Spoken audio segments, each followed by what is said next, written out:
السلام علیکم ورحمۃ اللہ وبرکاتہ۔ الصلاۃ والسلام علیک یا رسول اللہ صلی اللہ تعالی علیہ وسلم۔ حضرت علی بن ابی طالب رضی اللہ تعالی عنہ سے روایت ہے، ایک دن میں اور سیدہ فاطمہ رضی اللہ تعالی عنہا حضور نبی کریم صلی اللہ علیہ وسلم کے پاس گئے تو سرکار مدینہ صلی اللہ تعالیٰ علیہ وسلم رو رہے تھے، تو ہم نے آپ سے رونے کا سبب پوچھا تو سرکار مدینہ صلی اللہ علیہ وسلم نے جواب دیا کہ میں نے معراج کی رات عورتوں کو سخت عذاب میں مبتلا دیکھا، اس وقت مجھے ان کی اس حالت نے رونے پر مجبور کر دیا۔ میں نے عرض کیا، یا رسول اللہ صلی اللہ تعالیٰ علیہ وسلم، آپ نے وہاں کیا دیکھا؟ تو سرکار مصطفیٰ صلی اللہ تعالیٰ علیہ وسلم نے جواب دیا کہ میں نے ایک عورت کو اپنے بالوں کے ساتھ لٹکتے ہوئے دیکھا، حالانکہ اس کے سر کا دماغ بھی کھول رہا تھا، اور میں نے ایک عورت کو اپنی زبان کے ساتھ لٹکا ہوا دیکھا، حالانکہ اس کے دونوں ہاتھ اس کی پیٹھ کے ساتھ بندھے ہوئے ہیں،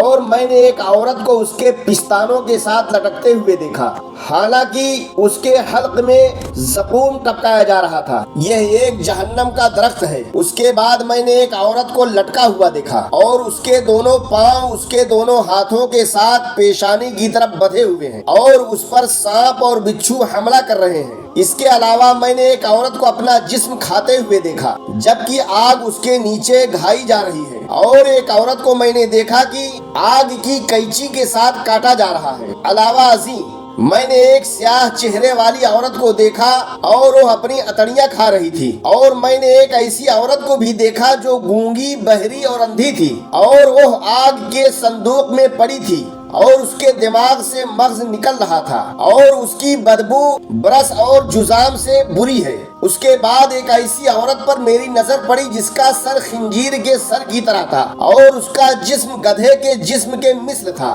اور وہ ہزاروں قسم کے عذاب میں مبتلا تھی۔ ان کے علاوہ ایک عورت کتے کی مانند تھی، بچھو اور سانپ اس کی فرج یعنی جسم کے اگلے حصے میں داخل ہو رہے تھے اور پچھلے حصے سے نکل رہے تھے، جبکہ فرشتے اس کے سر پر گرز مار رہے تھے۔ تو سیدہ فاطمہ رضی اللہ تعالیٰ عنہا نے کھڑے ہو کر پوچھا، یا رسول اللہ صلی اللہ تعالیٰ علیہ وسلم، ان عورتوں نے کیا کیا تھا؟ حضور نبی کریم صلی اللہ علیہ وسلم نے فرمایا، جو عورت بالوں کے ساتھ لٹکائی گئی تھی وہ عورت غیروں سے اپنے بال نہیں چھپاتی تھی، اور جو عورت زبان سے لٹکائی گئی تھی تو وہ عورت اپنی زبان سے اپنے شوہر کو تکلیف دیتی تھی۔ پھر سرکار مدینہ صلی اللہ علیہ وسلم نے فرمایا کہ جو عورت اپنے خاوند کو زبان سے تکلیف دیتی ہے تو اللہ تعالیٰ نے اس کی زبان کو روز قیامت 70 گز بنا دے گا، اور اس کی گردن کے پیچھے سے گرہ باندھے گا۔ اور جس عورت کو اپنے دونوں پستانوں سے لٹکایا گیا تھا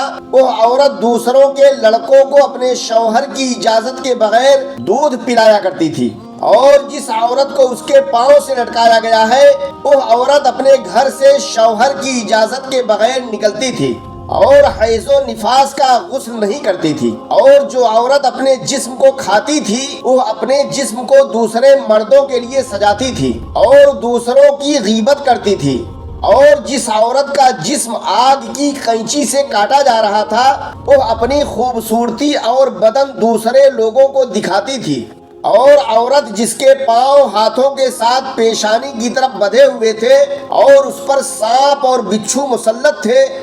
وہ طاقت کے باوجود نہ وضو، نہ غسل، نہ نماز ادا کرتی تھی، اور جس عورت کا سر سور کی طرح تھا اور دھڑ گدھے کی مانند، وہ جھوٹ بولنے والی اور چغلی کرنے والی تھی، اور جو کتے کی طرح تھی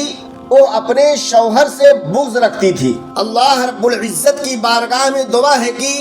اپنے پیارے محبوب جناب محمد رسول اللہ صلی اللہ تعالیٰ علیہ وسلم کے صدقے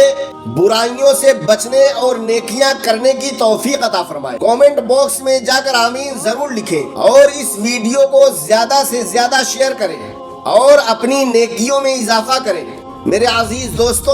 اگر آپ کی سمجھ میں یہ بات آ گئی ہو تو ہمیں بھی سپورٹ کریں، ہمارے رضا اسلامک چینل 92 کو سبسکرائب کریں، بیل آئیکن کو ضرور اور لازمی پریس کریں تاکہ ہماری ہر آنے والی ویڈیو کی نوٹیفیکیشن آپ کو ملتی رہے۔ تو چلیے پھر ملتے ہیں دوسری ویڈیو میں، تب تک کے لیے خدا حافظ، السلام علیکم۔